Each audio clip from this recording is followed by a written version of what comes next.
Let's return to the pressure on the Labour leader Jeremy Corbyn. The Jewish Leadership Council has sent a letter to the shadow cabinet accusing it of allowing evil to flourish in the Labour Party by attracting anti-Semites and repelling Jews. The chief executive of the Jewish Leadership Council, Simon Johnson, joins us now. Good afternoon to you, Mr. Johnson.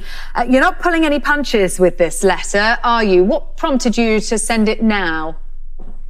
Well, there's a real strength of feeling. There's a special meeting of the Shadow Cabinet on Monday, unprecedented in a way, to discuss the problem of racism in the Labour Party. This week you've also seen letters from 67 Labour members of the House of Lords, from Labour MPs, from leading figures in culture, from the trade union that represents Labour staff members, from former and current Labour members of staff, and now the Jewish community, all of whom really have been considerably disturbed by the allegations in last week's programme, the Panorama programme, and what has emerged since then, that the Labour Party's process for dealing with anti-Semitism is woefully inadequate. It is riddled with political interference. And so we've called on the shadow cabinet members to use the power that they have to force the Labour leadership to take firm action to eliminate anti-Jewish racism from within the party. As you say, this is a letter to every single shadow cabinet member, not to Jeremy Corbyn. Why did you decide to take that tactic? Well, we've written to Jeremy Corbyn and we've met Jeremy Corbyn. We met him last year. We made a number of requests, not a single one of which has been accepted. There have been a large number of shadow cabinet members who have expressed private support for the Jewish community. They are meeting on Monday, and we're calling on them to make that private support that they've given to us public, in the sense that they will call on the Labour leadership to take the firm and decisive action that so far they have failed to take.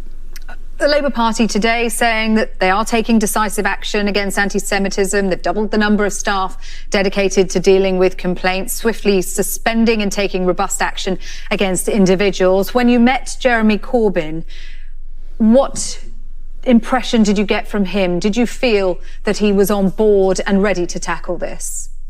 No, and the evidence in the 14 months since that meeting would support it. We say in our letter that this is a cultural problem. It's not a matter of the speed of the process. This is a culture which protects and harbours the most severe of the anti-Jewish racists, which belittles and dismisses the scale of the problem, which calls those who have raised this problem somehow as involved in a plot of some sort against the leader, or assumes that they have malign intent, and, rather disgracefully, which harasses, intimidates and threatens genuine whistleblowers who have brought this matter to the attention of the public. And that's why it is no surprise to us that the Equalities and Human Rights Commission is conducting an investigation into whether Labour is institutionally racist. And this is only the second time that the EHRC has undertaken such an investigation. The first time, ashamedly, was the British National Party. That is the type of environment that under Jeremy Corbyn's leadership has regrettably been allowed to flourish.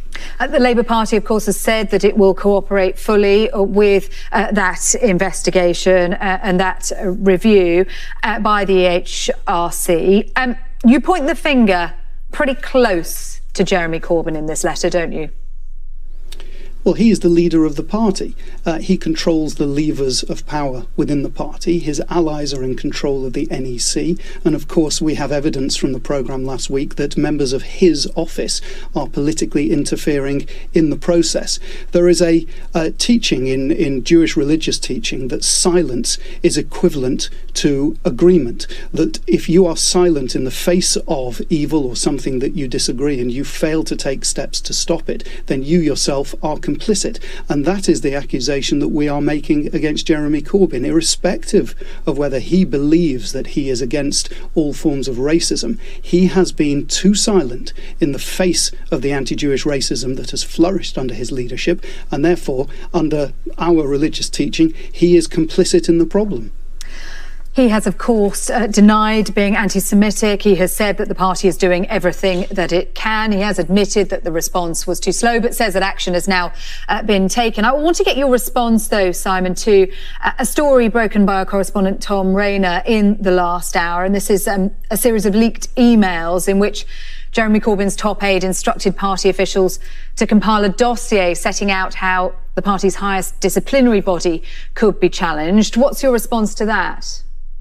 Well, I commend Sky News on breaking this story. This is prima facie evidence of political interference in the disciplinary process. This is what we've suspected all along.